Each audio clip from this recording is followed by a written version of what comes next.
chaleur indépendante. Et en fait, ce qu'on voit, c'est ici, ce sont des paquets d'ondes de Rossby donc, qui se déplacent vers l'est. La vitesse de groupe est représentée par la flèche.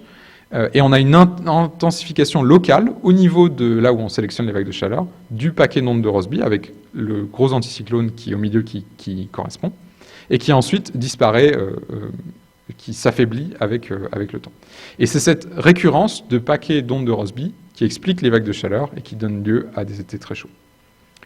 Alors très bien, on est content, on a ce genre de choses. Est-ce qu'on peut commencer à voir des différences, des réponses dans des climats différents de ce genre d'événements au réchauffement climatique? Alors c'est pas très très net, mais on commence à voir un petit peu des réponses. Si vous comparez le panel A par exemple au panel E, on voit que l'intensité du paquet d'ondes, l'intensité du vent méridional, elle a tendance à diminuer un petit peu à mesure qu'on va vers un climat plus chaud. Mais bon, on pourrait se dire que c'est encore un peu pas forcément très très clair. Un plot sur lequel c'est beaucoup plus clair. Donc ici, on revient à des composites sur l'ensemble de l'été. Et si je vous fais une cross-section sur les longitudes sur l'axe des X et l'altitude en axe des Y, est-ce que je vous montre ces anomalies de géopotentiel et de température sur l'été? Et là, on voit beaucoup plus clairement ce qui se passe. Si vous regardez la moyenne troposphère aux alentours de 500 hectopascales, vous voyez que le train d'onde, il a tendance à être moins intense et à la fois en intensité et à diminuer en extension à mesure qu'on va vers des climats plus chauds. Et ça, c'est vrai à la fois pour les températures et pour le géopotentiel. Et donc, dynamiquement, on voit qu'on a déjà une espèce de localisation de ces événements extrêmes à mesure qu'on va vers des climats plus chauds. Et ce qui est intéressant, c'est que si on a... Donc, ça suggère que le rôle de la dynamique diminue à mesure qu'on va vers un climat plus chaud. Et en fait, ce qu'on a pu regarder aussi, c'est que si vous vous souvenez, le petit schéma très simplifié que j'ai présenté en introduction, sur le fait qu'une vague de chaleur, c'était la somme d'un anticyclone et d'une sécheresse. Très bien, donc là, on a l'anticyclone. Qu'est-ce qui se passe au niveau du sol?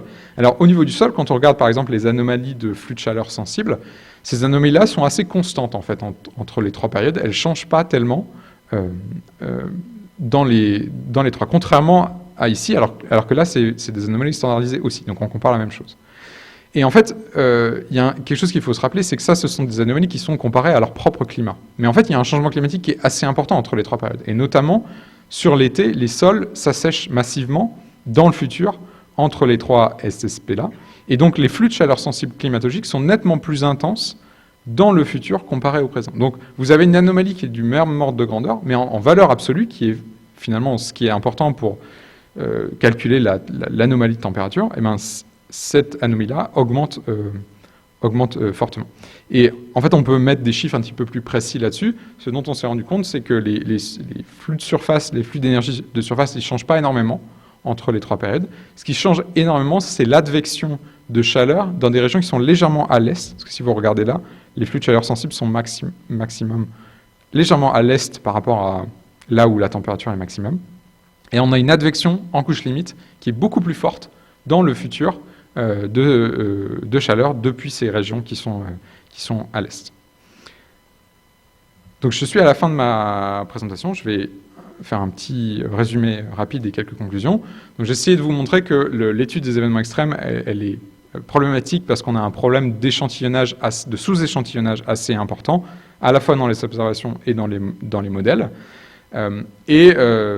Dans les simulations numériques, dans les modèles, aujourd'hui, on a un certain nombre de méthodes qui permettent à des coûts limités d'aller beaucoup plus loin dans les queues de distribution et du coup d'échantillonner ces événements-là, de pouvoir étudier leur physique.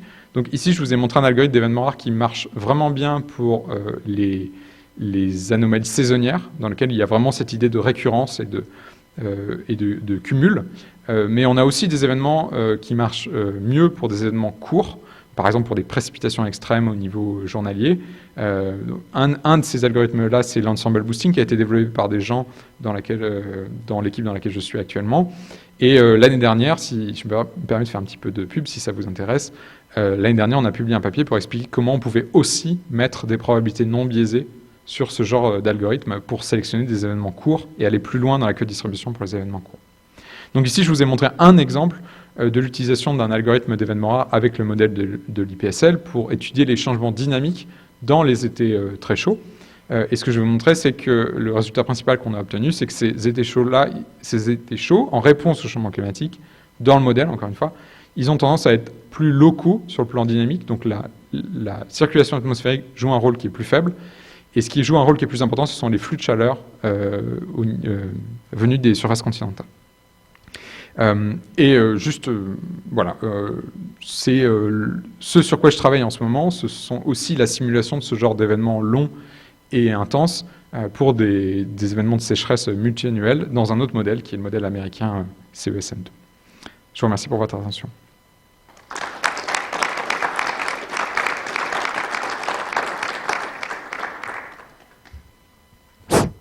Y a-t-il des questions ? Oui.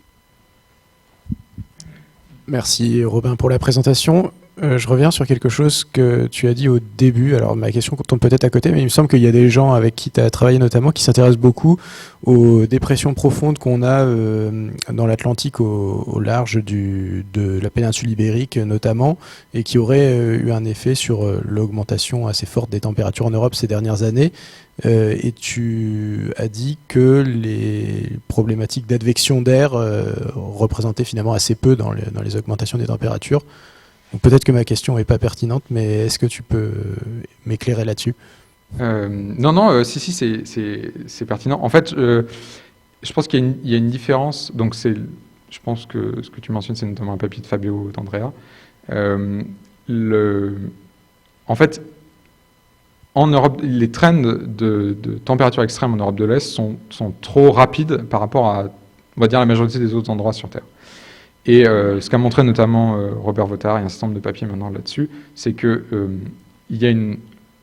la fréquence des anticyclones à ces endroits-là augmente. Donc, je pense que, si je me souviens bien, le papier de Fabio, c'est un peu cette idée-là. C'est-à-dire qu'on a un changement dynamique dans la fréquence des anticyclones qui est plus importante que ce à quoi on devrait s'attendre, et notamment ce que simulent les modèles. Mais en fait, une fois qu'on a dit ça, conditionnellement au fait qu'on a ça, la dynamique interne ne change pas. C'est plutôt, on a une augmentation des trends parce qu'on a davantage d'anticyclones, mais une fois qu'on a un anticyclone, l'advection joue pas un rôle pour les températures locales. Voilà.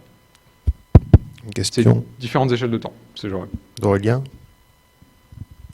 Salut Robin, merci pour cet exposé. J'ai plein de questions, je vais peut-être en poser deux, peut-être. Je sais pas. Bon.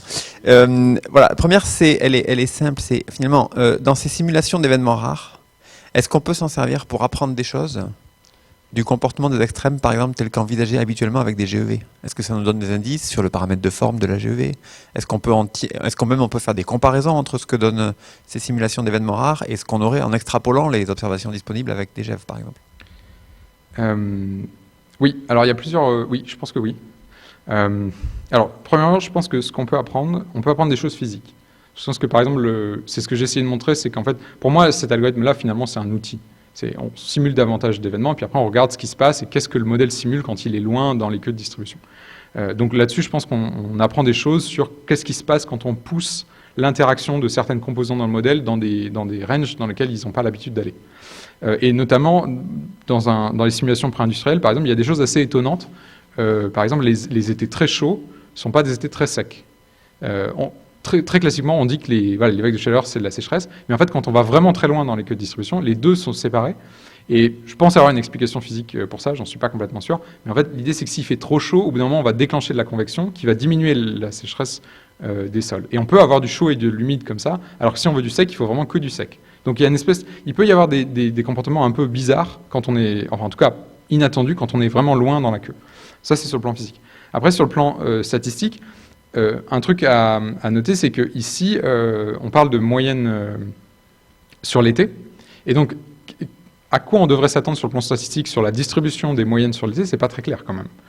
On pourrait dire c'est une gaussienne, mais en fait, dans les queues loin dans la queue, ça ne devrait pas être forcément une gaussienne, c'est plutôt de la théorie des grandes déviations, etc. Et on n'a pas forcément une idée de ce qui se passe. Et notamment, c'est compliqué de calculer ça théoriquement parce qu'il y a des corrélations entre les températures. Et donc, plus on est loin, plus ces corrélations-là vont jouer. Donc ça permet d'avoir des réponses dans des cas où on n'a pas une idée de la distribution théorique. Et après, pour les distributions théoriques, par exemple pour les GEV, donc ça, c'est plutôt sur les événements en cours, sur les max annuels ou ce genre de choses. Et là, je te renvoie vers le papier qu'on a fait avec Luna Blanc-Vib sur le fait qu'en fait, on est capable d'extrapoler et d'aller plus loin. Et notamment, un truc qui est assez classique, c'est que les GEV ont tendance à sous-estimer les événements les plus extrêmes. Le paramètre de forme n'est pas très très bien estimé. Et en fait, quand on fait des simulations comme ça avec ce genre d'algorithme, on estime des probabilités qui sont plus intenses. Donc, je pense qu'il y aura un moyen de corriger pour ce genre de choses. Ouais. Le problème, c'est que c'est local aussi. Voilà, si je peux. C'est que c'est toujours local. C'est difficile. On peut pas faire ça partout, tout le temps. Donc, la façon dont je le vois, c'est que c'est un peu une loupe. C'est-à-dire que on peut aller loin dans les kits de distribution, mais il faut zoomer. Et on peut pas zoomer partout en même temps à la fois, quoi. Ok, merci beaucoup. La deuxième, c'était donc dans ces algorithmes-là dans lesquels tu fais une sélection des trajectoires au fur et à mesure, la façon dont tu as expliqué le processus de sélection, on peut penser qu'il te faut un peu de temps avant d'arriver vraiment, avant que un nombre significatif de ces trajectoires arrive dans des états qui sont suffisamment chauds. Oui. Et donc en pratique, quand tu veux faire un été chaud, est-ce que tu démarres quand? Tu démarres au 1er juin ou tu démarres au 1er mai, au 1er avril? Oui, tout à fait. Ça, c'est une question que... Alors, c'est une question que je me pose un peu tout le temps. Il y a vraiment... l'algorithme pourrait être mis en défaut si on a quelque chose qui, par exemple, est très peu intense pendant très longtemps, et puis d'un coup monte très très vite. Donc ça, alors, pour les vagues de chaleur, je pense que... Pour les étés chauds, je pense que c'est pas le cas. Pour les sécheresses, je pense que c'est pas le cas non plus. Pour un certain nombre d'événements qui arrivent parce qu'on a une espèce de cumul d'anomalies comme ça, je pense que c'est pas le cas. Donc j'ai assez confiance. Mais si on pense à, par exemple, des précipitations extrêmes, c'est pas le cas. Là, on aurait vraiment, on n'a rien, on n'a pas de précipitation, puis d'un coup, on a une précipitation extrême. Donc ça, c'est une première réponse. Et sur le plan très technique, on commence le 1er juin pour les simulations-là. Et la façon dont la sélection est faite fait qu'on garde une diversité dans l'ensemble. Donc en fait, on va favoriser les événements les plus chauds, mais on ne va pas non plus tuer tous les événements qui sont, disons, modérément chauds. Donc on leur laisse quand même la chance de pouvoir redevenir chaud après. Et ça arrive assez souvent, que par exemple on sursélectionne un événement qui est beaucoup trop intense, puis après il descend, et en fait celui-là il va disparaître de l'ensemble. Donc voilà, on va dire à la limite d'un nombre infini de membres, ça ne poserait pas de problème. Quand on a un nombre fini de membres, il faut adapter la force de la sélection pour éviter d'avoir une sursélection sur certains membres, et du coup de rebiaiser l'estimation. Donc je pense qu'on a vu cette discussion une fois, mais il y a une espèce de variance bias trade-off à cet endroit-là. J'ai une question complémentaire avant de voir dans la salle aussi, puisque est-ce qu'on peut descendre du coup aussi l'échelle de l'événement extrême temporel, l'échelonnement extrême qui est considéré, puisque là c'est un été extrême, et en changeant aussi le mode de création de l'ensemble, peut-être augmenter la taille de l'ensemble initial, je ne sais pas, ou la sélection. Alors oui, on peut. Sur le plan théorique, on peut, dès lors qu'on connaît la bonne fonction de score. Donc, cette fonction de score optimale, elle s'appelle la commuter function. Je suis désolé, je ne connais pas la traduction en français. Mais le problème, c'est que cette fonction de score-là, on ne la connaît pas. Parce que c'est précisément ce qu'on cherche à estimer. Donc cette fonction, elle nous dit, étant donné l'état dans lequel je suis à cet endroit-là, quelle est la probabilité que j'ai un extrême dans 30 jours. C'est le problème de la précision saisonnière, c'est le problème de tous les prévisionnistes. Et par définition, ça, on ne le connaît pas tant qu'on n'a pas fait de calcul. Si on connaissait cette fonction-là, ou en tout cas une approximation de cette fonction-là, on pourrait utiliser cet algorithme-là pour sélectionner des événements courts. Je pense, à titre personnel, qu'on peut faire plus efficace sans avoir la complexité de l'estimation de cette fonction-là. Et c'est notamment des méthodes par ensemble boosting, où là, l'idée, c'est de sélectionner des événements qui ont déjà eu lieu et de les sur-échantillonner, et donc de relancer des ensembles pour aller plus loin dans les queues de distribution. Donc voilà, ce serait, je dirais, plutôt une adaptation de l'algorithme. Le prochain slide, c'est le return period slide. C'est l'incertitude vient d'où? Parce que normalement, c'est dehors des statistiques, ça l'incertitude qui vient de sélectionnaire, donc ça augmente par le fin de ta ligne. Ça explique pourquoi le bleu se bouge à la fin, mais ici, l'incertitude, c'est plus constant, ça vient d'où? Alors, l'incertitude que j'ai représentée là, c'est le range d'estimation de la probabilité sur les 9 simulations qui sont là. Alors, je vais être très honnête, actuellement, on n'a pas une bonne idée de comment si on fait une simulation avec un algorithme d'événements rares, on obtient une valeur, on obtient une estimation. Cette estimation-là, sur le plan théorique, elle est non biaisée. Mais en pratique, elle a une variance. Et le problème, c'est qu'on n'a pas vraiment de bons résultats théoriques sur c'est quoi la variance pour une simulation donnée. Donc là, c'est une espèce d'estimation de la variance en disant, OK, je lance 9 fois ma simulation, j'obtiens 9 résultats et voilà ce que ça donne. Donc c'est relativement petit. Enfin, à chaque fois, ils sont quand même c'est plutôt assez précis. Je pense que typiquement, par rapport à d'autres projections, c'est... Donc là, la courbe en pointillé, c'est une extrapolation gaussienne. C'est pas terrible dans les queues de distribution, mais c'est pas si mal quand même. Mais oui, très clairement, on n'a pas une bonne réponse à ça actuellement, sur comment on estime les variances avec ces estimateurs-là. Parce qu'en fait, il y a essentiellement deux façons, je pourrais détailler si ça vous intéresse plus en détail, mais il y a essentiellement deux façons d'estimer la variance avec ça, et il y en a une qui sous-estime la variance, et il y en a une qui surestime. Et on ne connaît pas celui qu'il faudrait entre les deux. En tout cas, je ne connais pas. Peut-être qu'il y a des travaux mathématiques sur le sujet. Question, Jean-Michel? Oui, merci beaucoup. Par rapport à ta conclusion, donc, en disant que donc, finalement, pour l'été chaud, demain, donc, les interactions avec la surface, si j'ai bien compris, et donc, allaient être prépondérants. Et je me demandais, donc, dans le modèle, donc, comment évolue justement donc, la végétation, ou du moins tous ces paramètres de surface. Et voilà, et les questions que ça pose finalement par rapport à leur réalisme dans un climat plus chaud. Oui, c'est une bonne question. Alors, la végétation, je ne sais pas. Il faudrait aller voir dans les papiers des gens qui ont travaillé sur... donc c'est Orchidée, le modèle de surface.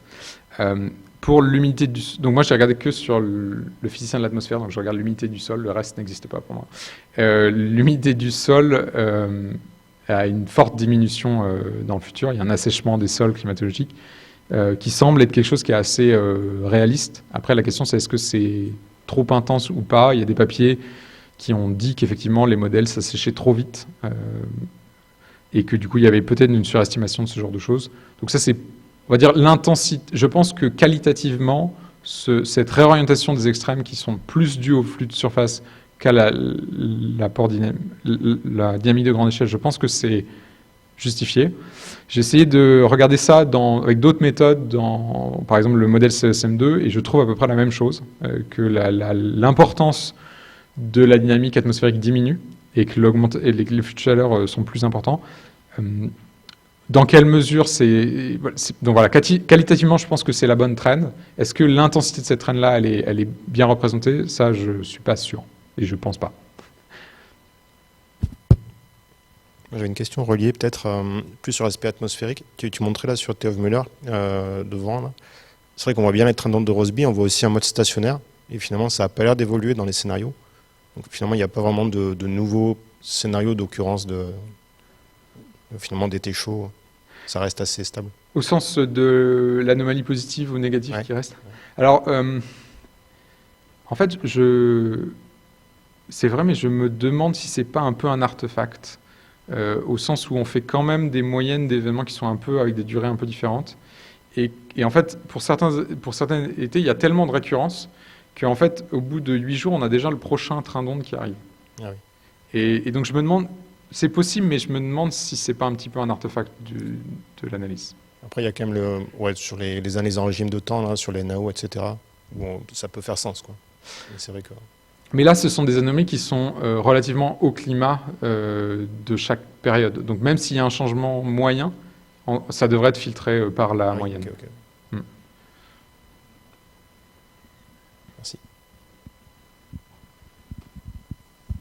Une curiosité, tu as dit que tu aurais refait ça, tu le ferais avec un modèle couplé. Oui. C'est pour faciliter l'expression des rétroactions. Oui. Et j'étais un peu surpris d'entendre que ça démarre au mois de juin, les simulations. Parce qu'il y a quand même des effets, je crois que c'est sur 2003, moi je suis un peu vieux dans le truc, mais les souvenirs sur 2003, c'est qu'il y avait une rétroaction entre la sécheresse de printemps, etc. Oui, tout à fait. Peut-être démarrer plus tôt aussi. Enfin voilà les pistes pour tes successeurs, quoi. Voilà. Oui, tout à fait.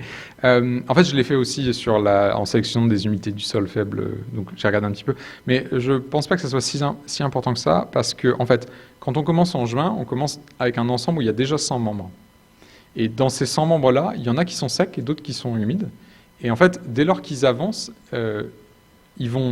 l'algorithme va spontanément sélectionner ceux qui sont chauds. Et si ceux qui sont chauds sont associés à des sols secs, eh ben c'est ceux-là qui vont être sélectionnés. Et globalement, c'est ce qui se passe. C'est-à-dire que on part d'une distribution climatologique et en fait, dès les premières étapes de sélection, on a déjà des sols secs. Donc on a déjà sélectionné les membres qui sont secs, en fait. Et alors pour l'océan, oui. Ça, c'est important.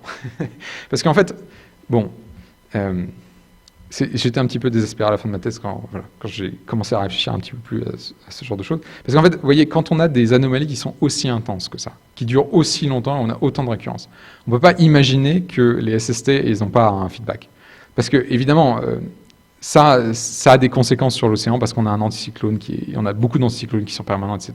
Et donc, il y a forcément un effet de permanence. Il y a un changement dans les SST qui est dû à cette circulation-là, qui est très inhabituelle, qui est très, très anormale. En fait, je travaille avec des collègues à l'université de Leipzig qui ont fait ça avec un modèle où c'est purement couplé, et ils voient très clairement une augmentation forte des températures de surface de la mer à la fin des étés qui sont sélectionnés comme ça, très très chauds. Par contre, dans quelle mesure ça influence les résultats qui ont été obtenus? Je sais pas, je pense que ce serait plus correct sur le plan physique, ça a sûrement des rétroactions.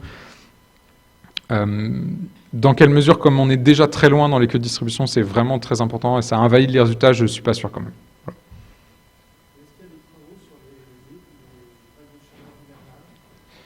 Voilà. Il y a beaucoup moins de choses que sur les vagues de chaleur en été en tout cas. Il doit y avoir des choses, mais je connais moins. Ouais. On a le temps pour une toute dernière question, je pense. En ligne également. Oui, Damien. Il me semble que tu as dit que dans le futur, tu avais moins de trains d'onde de Rossby en fait, mais on peut pas le voir là avec la représentation que tu as adoptée là avec un Hofmöller centré sur chaque événement. Et en fait, tu as une autre façon de le visualiser. Enfin, comment tu montres ça? Alors, en fait, c'est pas qu'on en a moins, c'est que leur intensité est moins importante. Donc ça, c'est lié aussi au fait que la variance dans l'atmosphère diminue. Donc on a moins besoin de gros anticyclones pour atteindre le même niveau de température. Et c'est ça qu'on voit sur ces plots-là, en fait. C'est que l'atmosphère a moins besoin de faire des grands méandres pour atteindre le même niveau de température d'extrême. Donc on a une espèce de compensation des deux, en fait. C'est plus, il faut le voir comme ça parce qu'on compare des événements qui ont le même niveau de retour dans les deux périodes. Bien, merci Robin. Donc je vous invite à aller voir les travaux dans les papiers en particulier et puis dans ta thèse qui est disponible en ligne. Donc vous y verrez qu'il en a présenté ici qu'une toute petite partie pour rendre la présentation plus accessible, intelligible et claire. Et merci pour cela aussi. Et donc je pense qu'il faut l'applaudir à nouveau.